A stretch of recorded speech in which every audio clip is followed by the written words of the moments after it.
Я Титова полюбила, а Гагарину дала. И такое ощущение, словно в космосе было.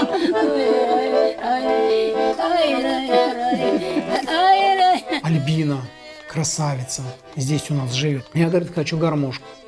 Она тамадой работала. Мы говорим, ладно, хорошо, в хосписе не у всех есть завтра. И если вдруг есть желание что-то сделать, то это надо делать сегодня.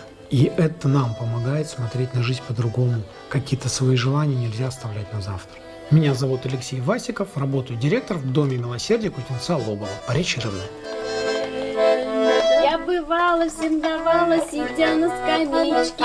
Не подумайте, из кармана семечки.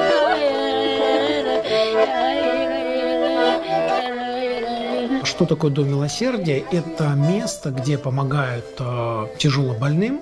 Это люди, которые имеют неизлечимое заболевание, да, смертельное заболевание. То, что мы работаем 100% со смертельно больными, не обязательно. Кто больной, желаю завести кост. Вам сохранить здоровье и учите, выздоровите. Хорошая штука. Наша задача показать, что можно не заниматься лечением болезни, а можно облегчить состояние. То есть снять боль, снять одышку, что-то купировать. Для того, чтобы человек распрямил ноги, как он любил. Для того, чтобы он повернулся сбоку на бок, как он любил. Чтобы он большими глотками напился прохладной воды, как он любил.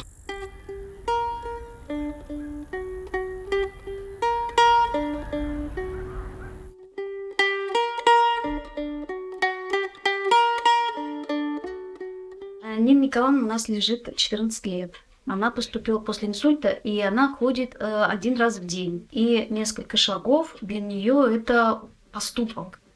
Я хоть не вижу совсем, но я все слышу и все понимаю. Вот принимала меня сюда в 2008 году. Я совсем лежала даже, как мертвая. Она узнает каждого по шагам, каждого по запаху. Конечно, паллиатив в большей степени – это онкология. Онкология самая разная.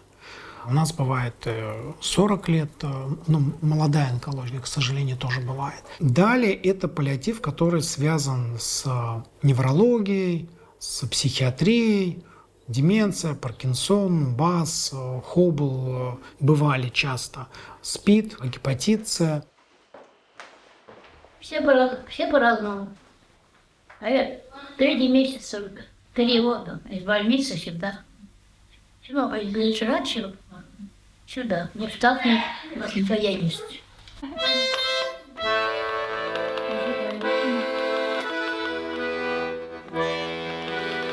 А какие песни-то любите? Мелодичные, быстрые. Милка всё, да милка всё, да я влюбился горячо, собираюсь увеличить фотомордочку твою. Понимаете, паллиативная служба, она чем она интересна? Она ведь не только по отношению к старикам, она по отношению...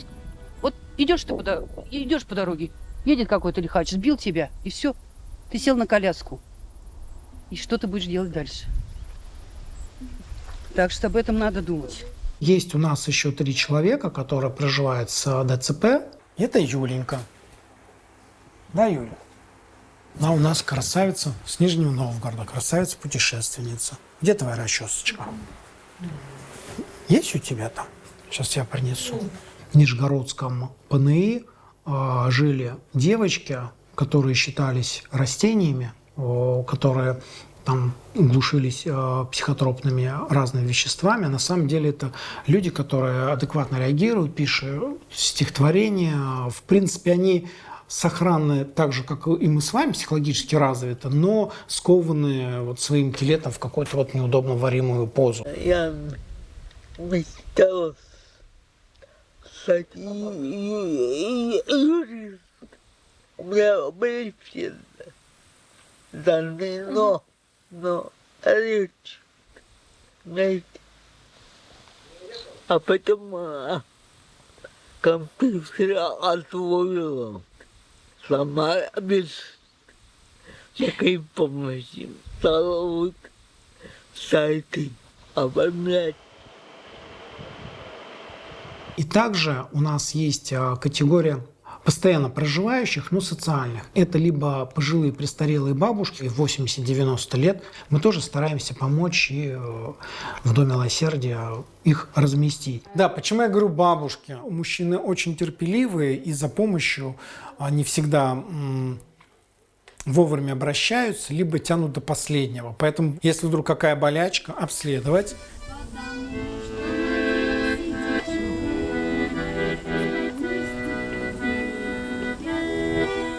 У нас как-то завелись две подруги, которые познакомились в Доме милосердия. Они до этого жили в разных комнатах, попросили, чтобы их переселили в одну. Ой, там было прям дружба, дружба, дружба. Ходили вместе гулять. Звали друг друга на обеды, присматривали друг за другом, чтобы что-то не случилось. И они до того сдружились, что открыли друг другу самые тайны. И так выяснилось, что в одной из барышней любовник был муж этой соседки. Здесь было у нас, конечно, светопредставление. Нам пришлось их разделить по этажам, нам пришлось выстраивать схему ухода и работы Дома милосердия таким образом, чтобы они не пересекались. Поэтому в маленькой деревне бывает всякое. А вот эта улица, а вот этот дом, а вот это Это здание усадьбы Устиновых 1806 года постройки. Вот такие вот у нас есть клумбы. Они специально сделаны на деревянной подставочке для того, чтобы человек на кресло-каталке мог подъехать. Цветы были на его уровне, он мог их потрогать.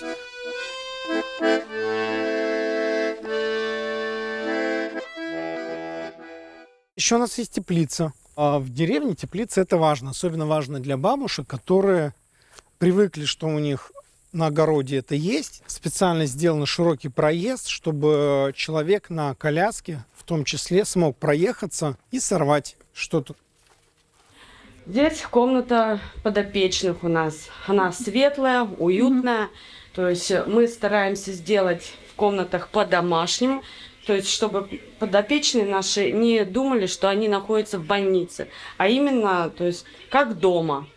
То есть у нас на кроватях застелено цветное белье специально, чтобы не было там белого, однотонного белья. Столовая, то есть место, куда приходят наши жители, но вот то пространство, где можно, самое главное, выйти для того, чтобы познакомиться с жильцами других комнат. Потому что человек очень быстро привыкает к ограниченному пространству, и вот ему уже вот ничего не нужно. Здесь пост медсестры, у нее рабочий стол оборудован, камеры у нас стоят в палатах. Это как профилактика падения. Мало ли где-то что-то происходит, и обязательно у нас есть дежурный, который наблюдает. Вот Альбина Николаевна у нас идет, помылась. Тихонько. Идем, ковра нету. Пойдем. Альбина Николаевна, с легким паром. Спасибо, матушка. Спасибо. Все хорошо? Хорошо. Удачи. Специалисты лучшего профиля. Вот девочка.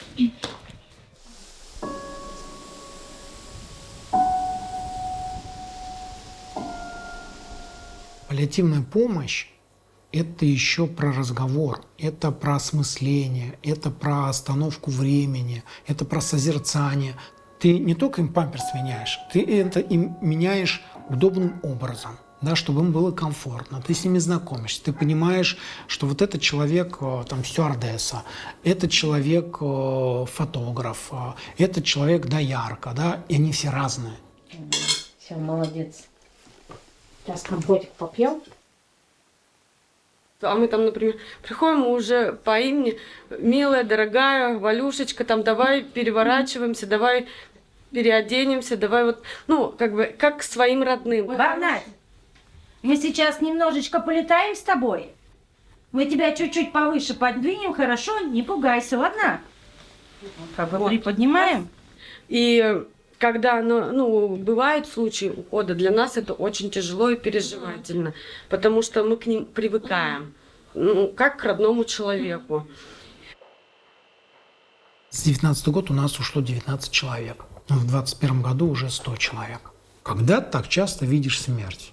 Просто очень много лиц проходит, очень много людей проходит. Знаете, учителя выпускают, вот были у него дети 3 года, и потом он их должен выпустить и набрать других. А он к ним привык, да? А мы выпускаем каждую неделю. Ну, это действительно очень тяжело. С этим ты ходишь с работы домой, приходишь, перестраиваешься, настраиваешься на новый рабочий день, на каждую смену. Вот я работаю здесь с августа 2021 года, и я понимаю, что мне прям я ухожу на выходные, допустим, мне не хватает этого. Не будем думать о плохом, надо думать о хорошем. Я всегда ей восхищалась, что она сильная, она прямо умница, держится. Поэтому приезжайте ее навестить. Вот. Это для нее уже будет огромное счастье, что вы приехали. Потому что дома действительно ей будет тяжеловато сейчас.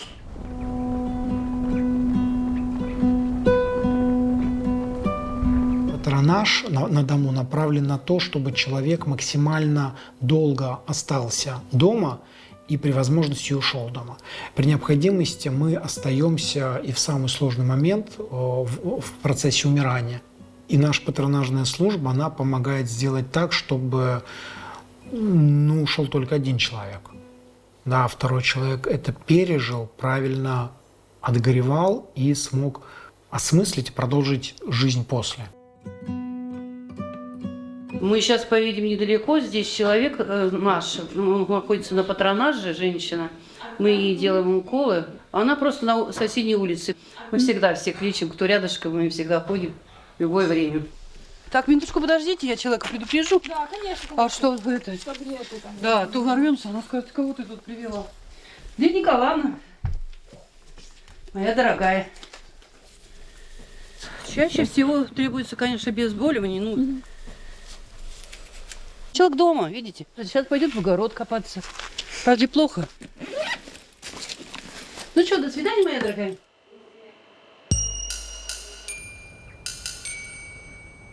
А если у человека осталось немного дней, мы не знаем сколько, но мы понимаем, что все равно вот эта вот черта, она есть, то, наверное, каким-то досугом, мероприятием, лишним соленым огурчиком, даже если у тебя отеки на ногах, вот в такой приемлемой дозе, это нормально. То есть мы имеем право. Да, вот человек, который болеет, имеет право себе разрешить. Ты же не тело, ты душа.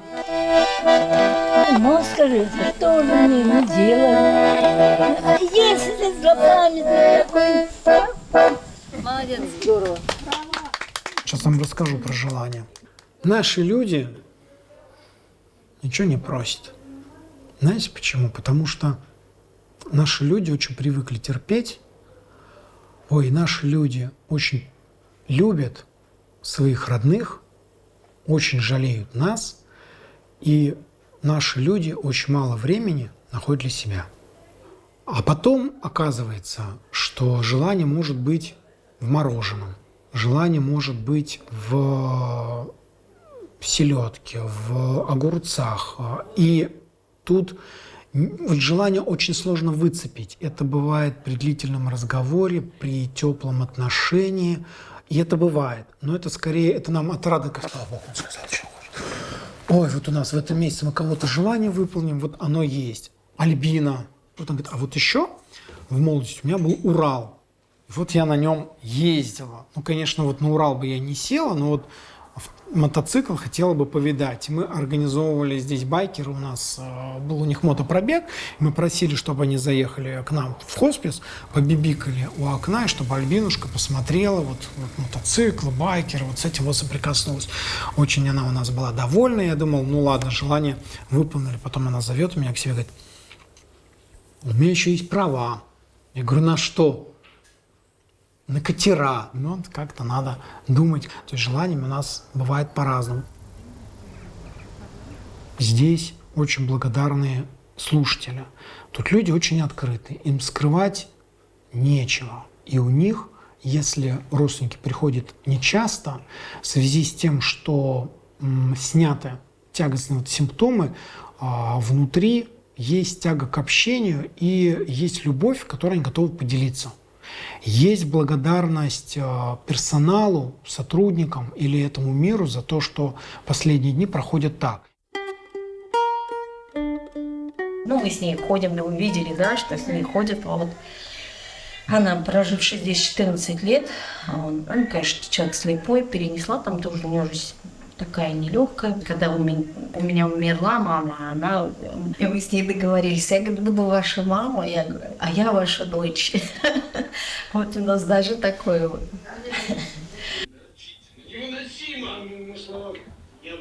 И здесь такой ресурс идет, они нас подпитывают своей благодарностью, вот своими такими историями про жизнь на всю оставшуюся жизнь, своими впечатлениями, улыбками. Это же здорово, когда ты заходишь, и какой-то человек тебе кричит: «О, Леха, привет!» А раньше он не мог кричать.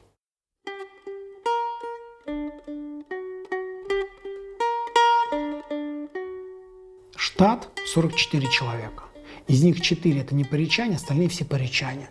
Следовательно, и поречье, и жители Поречья тоже сделали выбор, да, принять паллиативную помощь, принять сердцем работу с тем, кто стать другом с человеком на непродолжительное время. Нельзя сказать, что это работа или труд, это возможность делиться чем-то из себя.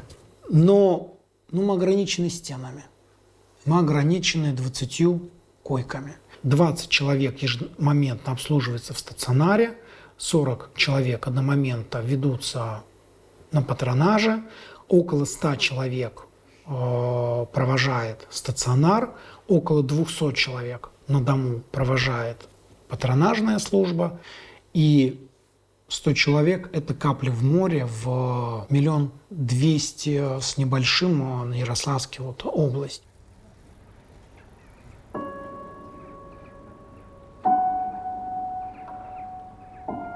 Так что вот о старости надо думать всем, о своей немощи надо думать всем, надо это дело развивать, помогать. Дети пусть думают о стариках, потому что следующие-то будут они. Мы почему-то думаем, вот в будущем я куплю машину, я куплю там квартиру. А что у меня будет еще в будущем? А у меня в будущем будет уход из этой жизни. А что бы мне, если бы сделать так, чтобы я достойно, там, спокойно ушел, и чтобы была вот именно такая старость, что комфортно.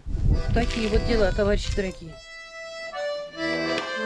Я хотела, чтобы у вас в жизни вашей было молодое разнообразие. Когда вы ложились спать, когда встаете, когда встречаетесь, где-то что-то рассказываете. Нет, не дай вспомните обо мне.